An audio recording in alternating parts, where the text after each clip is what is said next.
Sir, ખાસ કરીને રથયાત્રા આવવાની છે અને 149મી રથયાત્રા છે. ચેલેન્જ બી છે, કારણ કે દર વખતે એક નવું ચેલેન્જ અને નવું ટેકનિક. આ વખતે શું નવું લાવવાના છે જેનાથી ખૂબ જ સ્મૂથ આ રથયાત્રા નીકળી શકે? 16 તારીખના રોજ ભગવાન શ્રી જગન્નાથજીના 149મી રથયાત્રા છે. એની સંપૂર્ણ તૈયારીઓ ઘણા દિવસોથી કરવામાં આવી રહી છે અને અમે લોકો એ બધા લોકો ગઈકાલે પણ મહારાજશ્રીને મળીને બધો સમગ્ર રૂટ ઉપર અમે લોકો જોયા કે શું શું કરવા જોઈએ અને જ્યાર સુધી જો એ ભૂતકાળના અનુભવો છે કે યાત્રામાં ગયા વખતે શું શું તકલીફો આવી છે, ખાસ કરીને જैसे ગયા વખતે રથના પૈયા બી થોડા ડેમેજ થયા હતા. આ વખતે ઓલરેડી જો મંદિર તરફથી જો નયા પૈયાઓ બધા બનાવી દેવામાં આવેલા છે.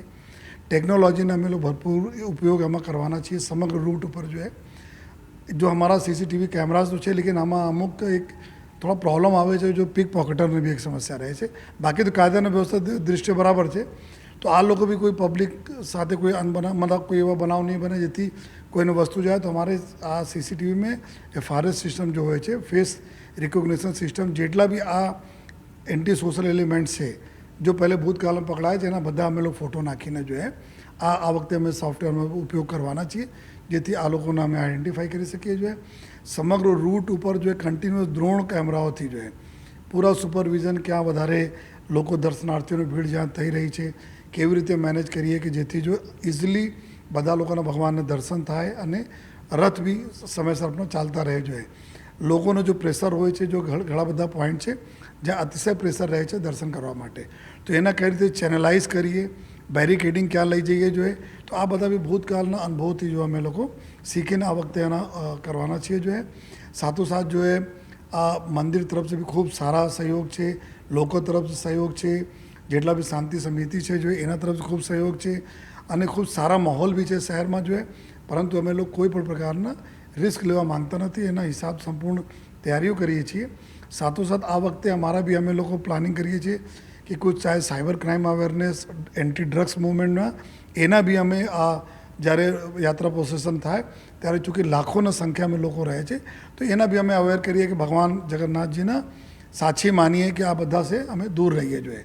તો આ પ્રકારને બી અમે કરવાના છીએ. બાકી તો પોલીસ તરફ જેટલી બી તૈયારીઓ હોય છે અમારા ટેકનિકલ ગેજેટરીઝ લઈને, હ્યુમન ઇન્ટેલિજન્સ લઈને, ફિલ્ડ ઉપરના તમામ ચીજોમાં કોઈ અમે લોકો બાંધછોડ રાખીશ નહીં. સર, ખાસ કરીને શહેરની વાત કરીએ તો શહેરમાં અત્યારે સૌથી મોટો ટ્રાફિકની સમસ્યા છે અને ઘણી જગ્યા પ્રયાસો પણ કરવામાં આવી રહ્યા છે.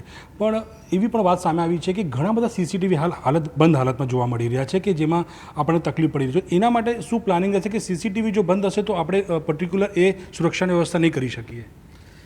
જેટલા બી આપને વાત બરાબર છે કે અમે જો ટ્રાફિક નિયમન એક ટોપમોસ્ટ પ્રિયોરિટીમાં એક છે. શહેર જે રીતે ઝડપથી વિકાસ કરી રહ્યા છે તો ટ્રાફિકની સમસ્યાના નિવારણ કરવા માટે પોલીસ અને કોર્પોરેશન અને જેટલી બી સંબંધિત એજન્સી છે એના સાથે મળીને અમે લોકો જોઈએ ટૂંક સમય આપ જોઈ શકશો કે અમે કામગીરી જો ચાલી રહી છે પિછલે અમુક મહિનાથી ચાલે છે, આમાં ઓર જોરોથી આમાં કરવામાં આવશે. અને એના માટે જરૂરી છે કે અમારા જો સિગ્નલ વ્યવસ્થા અને સીસીટીવીની વ્યવસ્થા કે કોઈ આમાં કોઈ ખામીઓ નહીં રહે, બરાબર ચાલે. जो भी टेक्निकल टीमों पर हमारी जो हमें लोग रेडी કરી જોઈએ જેના એકદમ ઈયર માર્ક કામ રહેશે કે આ બધા કેમેરા બરાબર વર્કિંગ કરે છે કે નહીં અને ટ્રાફિકના જેટલા બી અમારા જો ટ્રાફિક સિસ્ટમ સાથે સંલગ્ન કેમેરાઓ છે જોઈએ એની મોનિટરિંગ અમારા અલાયદી અહીંયા કરી જોઈએ જેથી ટ્રાફિક માટે એક અલાયદી વ્યવસ્થા કરીશ કે ના કંઈ બી ટ્રાફિક જામ થાય છે, કોઈ તકલીફ થાય છે તો પૂરો ટ્રાફિકના સેટઅપ અલગથી આપણા કામગીરી એના ઉપર કરતા રહે, નોર્મલ પોલીસના બાજુમાં રાખીને જેથી કોઈ પ્રકારના કોઈ ડીલે નહીં થાય અને ઝડપ से કામ થાય. તો આ આવનાર દિવસોમાં અમે લોકો વ્યવસ્થા કરી અને નવા બી જેટલા કેમેરા નાખવાની જરૂર પડશે ત્યાં પણ અમે લોકો નાખતા જઈએ. નિયમ તોડતા હોય સર, ખાસ કરીને એ લોકો માટે શું? ટ્રાફિક કોઈ નિયમ એના માટે બનાવવામાં આવેલા છે કે તમારી પોતાની સલામતી રહે અને તમારી થકી બીજાને સલામતી રહે જોઈએ. અગર આપ ટ્રાફિક નિયમ તોડો છો જોઈએ, સિગ્નલ રેડ થયા ભાગો છો તો કદાચિત એવું બને કે 100માંથી 99% તમે નીકળી ગયા હો, એક વખત અગર કોઈને તમારે એક્સિડન્ટ કરી દીધા તો તમારે ઉપર એકદમ સમજી લો કે તમારા મર્ડર પછીના જો ગુનાઓ હોય છે આ ગુના દાખલ થશે કે તમે જાણો છો કે તમારા સિગ્નલ જમ્પ કરો છો અને પછી કોઈને જીવ લઈ લો જોઈએ તો ભોગવવા માટે બી રેડી રહો. એના માટે આ જો નિયમો કાનૂનનું પાલન કરવા તમે બી સુરક્ષિત રહેશો, બીજા બી સુરક્ષિત રહેશે. અને એના માટે જો અમારા સ્પેશિયલ અમે કોઈ ટીમો બનાવી જોઈએ જ્યાં સિગ્નલ જમ્પ કરે છે, રોંગ સાઇડ જો લોકો આવે છે જોઈએ ઓવર સ્પીડિંગ કરે છે જો આ તમામ લોકો ઉપર અમે લોકો ટાર્ગેટ કરીએ છીએ.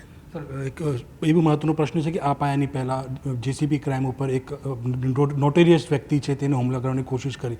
આવા કલીમ ભૈયા અને આવા લોકો જે છે નોટેરિયસ હિસ્ટ્રી એના માટે શું સૂચના અને ખાસ કરીને કયા પ્રકારનું પ્લાનિંગ હશે કે એ લોકોને કંટ્રોલમાં રહે?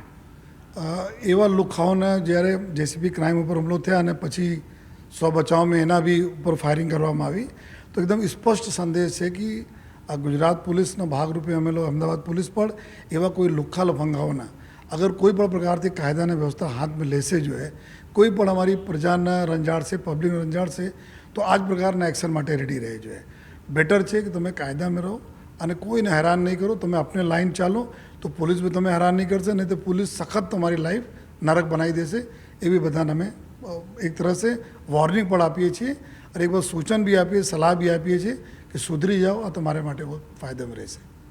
બિલકુલ. તો રથયાત્રા અને ખાસ કરીને નોટોરિયસ વ્યક્તિઓ માટે પણ ખાસ સૂચના છે અને ટ્રાફિકની ખૂબ જ પ્રાયોરિટી રાખવામાં આવી રહી છે કારણ કે ટ્રાફિક ખૂબ જ ગંભીર સમસ્યા માત્ર રાજ્ય નહીં દેશ માટે પણ છે.